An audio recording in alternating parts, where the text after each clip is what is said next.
All right, here is part 2 of the Feminist Lit Theory, Gendered Lit Theory and Criticism screencast. So again, picking up where I left off, this information from here to the end of the slideshow practically is all taken from the Gender and Pop Culture, a Text Reader book. The authors are listed here, Trier and Beinecke, 2014. And in this book, they explain how sex is biology. That's where they start, right? They start with sex being determined by biology, by genetics, and gender is socially constructed. It is a set of culturally specific meanings attached to a person because of their sex assignment. And that information comes from older studies and theories about gender. Like we're talking early 20th century, early 1900s, kind of understanding of sex and gender. Let's talk a minute about social constructs. Social constructs are generally accepted norms. Social constructions also include and exclude, so that we explain what something is as well as what something is not, right? So we're looking at what characteristics a thing has as well as what characteristics that thing might be missing. Dangers with social constructions are oversimplified definitions that lead to stereotypes and the creation of a binary relationship between two designated opposites that is either or in most social constructs. And they're part of what is part of the gender fluidity movement is that understanding of a single person does not have to be either or. A single person can be both and so that's kind of why I put the yin yang image on the screen here that shows a unified whole but made of different parts. And so that's one of the dangers of social constructions is that it becomes a black and white, this or that kind of a binary opposition as opposed to allowing gradations somewhere in the middle. Gendered social constructs. So we learn gender within society, right? And, depending on what culture you grow up in or what geographical region you grow up in or what ethnic background you come from or how your parents were raised, we learn how to do gender through society. So gender identity is how someone views themselves with respect to masculinity and femininity and how this view leads to the living of social norms. So social norms are the way we do things in society, right? And so gender identity is how someone views themselves. That is learned through society. And then just a quick word about privilege, because in current gendered lit theory, they're also identifying privilege and the role that privilege plays in gender identification as well as in literary theory and criticism. And so just that we're all on the same page, the definition for at least this conversation about privilege is unearned benefits a person may be afforded on the basis of a specified characteristic. And that specified characteristic would be a socially preferred way of being, right? So there's, you could think about male privilege, you could think about female privilege, and you could argue if either of those even exist, right? There's also race-related privilege, age privilege. Okay, it's an unearned benefit. Well, I suppose you earn an age benefit by living long enough, but I don't know, that's questionable too. But it's a socially preferred way of being. Another one would be like marital status. In a lot of ways, the world is built for couples, and generally speaking, heterosexual couples. And so there's a privilege. You get a travel discount if you travel as a couple. as opposed to traveling as a single. So that, again, that's a privilege. It's, in some ways officially like unearned, just, but anyway, moving on. So gendered theory. Gendered theory examines how sexual orientation and gender impact text when placed within a social context.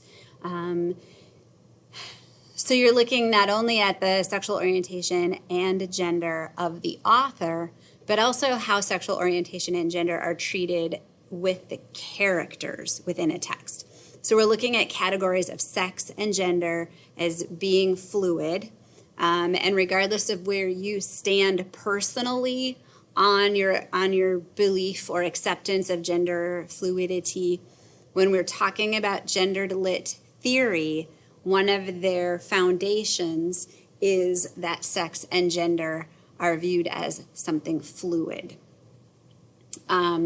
So gendered theory looks beyond traditional gender roles and how those gender roles, and especially non-traditionally filled gender roles, play out in a text. So when you think about the stereotype, think back at that black and white picture of the kitchen, of the dining room where the woman is serving the man. That's a traditional gendered role, right? The man is the breadwinner, the woman is in the kitchen with her cute little ruffled apron, and she is serving him. He never even has to step foot in the kitchen. That's traditional. Non-traditional gender roles are the color photo, right? Where the man and the woman are in the kitchen cooking together. Obviously, over time, the man and woman cooking together will become the traditional gender role. But when you look back over hundreds of years of social history, women, the wives, were the stay-home caregivers for the household. And then gendered theory looks into the relationship between gender and the consumption of text and or social media. So if you're going to use the gendered lit theory lens, you're also looking at what role does gender play in the consumption of text. So again, you're looking, this is a way to look at niche markets perhaps. And I know in class the other day I mentioned the Hallmark movies, how I really enjoy Hallmark movies because they're mindlessly entertaining and I can just have one playing and not have to think too hard. And my 12-year-old son hates them because they're all the same and they're stupid.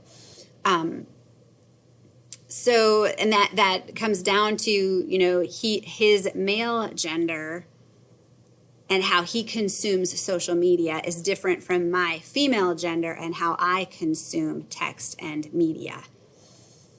And so that also then leads into an increased production and demand for diversity in authors, diversity in characters, diversity in stories. One of the things that I notice being in education and surrounded by young adult literature, that, when I was in school, there might be some books that had boy-girl romance in them written for young adult readers.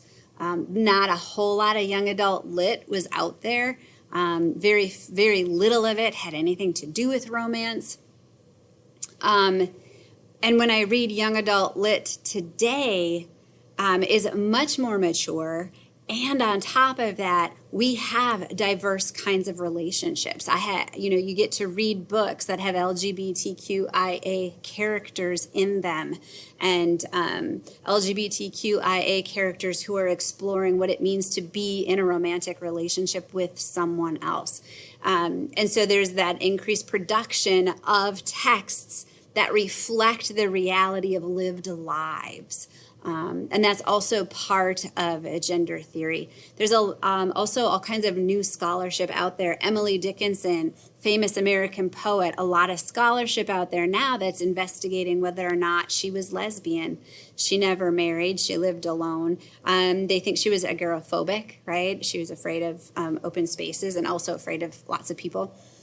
But they also think that perhaps she was lesbian because there were no men in her life ever.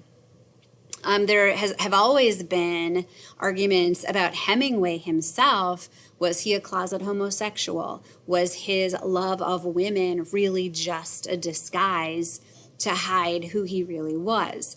And at one point, F. Scott Fitzgerald's wife, Zelda, accused Hemingway of being gay and being attracted to F. Scott Fitzgerald. So, there's this shift in looking at these writers and trying to figure out, was there more going on than their public persona let people know about? And that's all part of gendered theory. So feminist theory and criticism, some of the essential questions. As you're reading a text and you want to examine it from a feminist theory lens, ask yourself these questions about the text. What is the relationship between men and women being portrayed? What are the power relationships between men and women? Or between characters assuming male-female roles, right? It doesn't have to be cis men and cis women. Why are male and female roles, how are male and female roles defined in the text?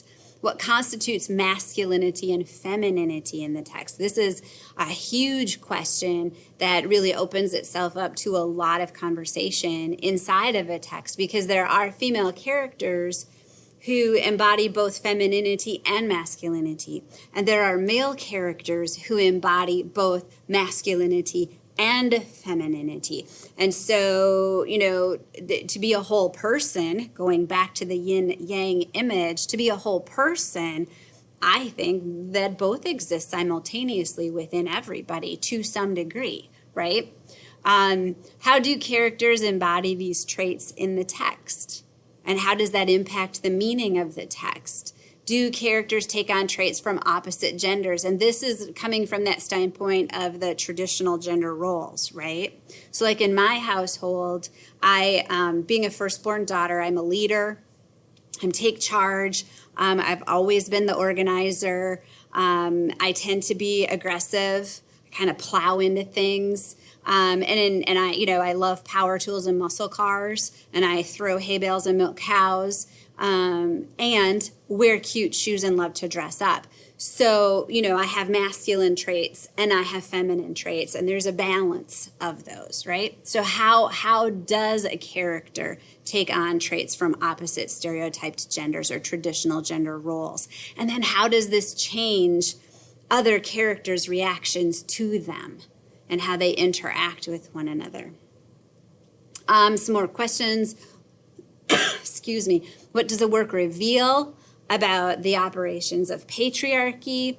What does the work imply about the possibilities of sisterhood as a mode of resisting patriarchy? So when you're reading a book that has primarily female characters, how does their friendship and their relationship with one another help to resist patriarchy? What does the work say about women's creativity?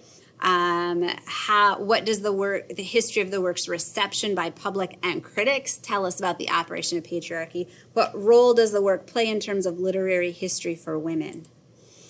So last thought. Ooh, I didn't realize this picture was so pixelated, sorry. How are we as readers implicated in what is considered essentially a gendered act? Reading as well as writing. As we read and interpret the lives of women who exist in the text we read, how does our gender and our perception of gender and gender roles impact text? So it's something to keep in mind as you enter into texts, because it's just an entry point into feminist lit theory. All right, that covers everything. I hope it was clear. I was trying to rush so we could get it all in. If you have questions, shoot me an email, and I will see you next time.